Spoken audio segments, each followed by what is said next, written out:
वकील साहब आपसे एक सवाल, हाँ जी।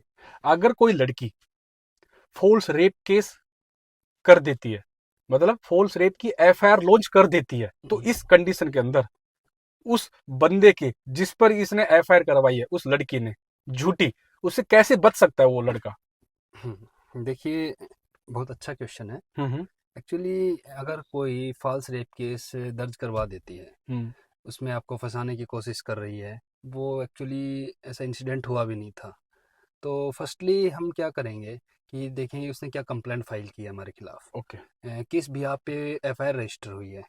उसके बाद हम कंफर्म करने के लिए देखेंगे कि उसने कोई मेडिकल रिपोर्ट लगाई है अपनी, कि एक्चुअली कोई इंसिडेंट उसके साथ हुआ था तो या कब नहीं का हुआ था। बताया इंसिडेंट उसने? हाँ, किस स्थान का कब बताया? उसने इंसिडेंट कब हुआ है, कहाँ पे हुआ है, आप एक्चुअल में वहाँ पे थे या नहीं थे, हम्म। वो आपको क्यों फंसा रही है। तो इसके पीछे फर्स्ट उसके इंटेंशन देखेंगे। इंटेंशंस क्या हैं, फर्स्टली आप उनका मेडिकल देखेंगे, क्योंकि अगर ऐसी कोई बात हुई है तो वो मेडिकल बहुत ज़रूरी होता है उस चीज़ में, क्योंकि मेडिकल रिपोर्ट से क्लियर हो जाता है कि भाई ये एक्चुअल में इंसिडेंट हुआ था या नहीं हुआ था। हम्म। तो उसके बाद क्या होता है कि अगर ऐसा कोई मेडिकल रिपोर्ट में नहीं होता है तो बिल्कुल ही हमारे पास, हमारे ऊपर कोई केस नहीं बन सकता है। लेकिन अगर कोई मेडिकल रिपोर्ट में ऐसी आ रही है, कोई ऐसी बातें हों, तो फिर हम उसमें भी अपना बेल करवानी पड़ेगी। इसके बाद क्या होता हम्म। है कि भाई जो उसके 161 की जो स्टेटमेंट होती है, हम्म। सीआरपीसी 161 की जो स्टेटमेंट होती है, हम वो देखेंगे क्या हम्म। उन्होंने स्टेटमेंट दी है। हम्म। उस स्टेटमेंट से भी हम कुछ ऐसा निकाल सकते हैं कि भाई उसने क्या, उसमें कोई बातें झूठी लेके चल रही हो या फिर कोई हम्म। ऐसी बातें हो।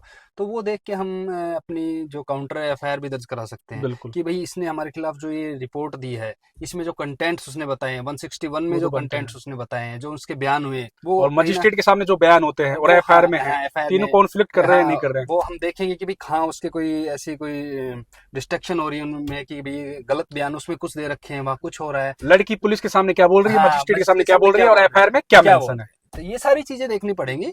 उसके बाद हम ये ग्राउंड ऑफ बेल भी हमारा बहुत अच्छा बन सकता है, उसके जो स्टेटमेंट ऑफ मिसमैच हो रही हो कहीं ना कहीं।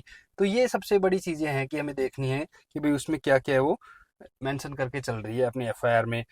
वो किस रीजन से हमारे ऊपर ये करा रही है, ब्लैकमेलिंग कर रही है, एक्सटॉर्शन, या मैलिसियस इंटेंशन, हाँ, बदला लेना चाहती है? जो भी बातें, मैलिसियस इंटेंशन है उसकी। तो ये करके हम सारी चीजें देखनी पड़ेंगी, डेट, टाइम, मेडिकल रिपोर्ट्स, और भी काफी चीजें और भी हैं कंटेंट होते जो हैं। हम एज आपको अभी इस वीडियो के जरिए नहीं डायरेक्टली पूरा नहीं बता बता सकते। सकते तो हैं। तो दोस्तों, अगर आप भी ऐसे केस, झूठे केस फेस कर रहे हैं, तो आप हमारी कंसल्टेशन बुक कर सकते हैं।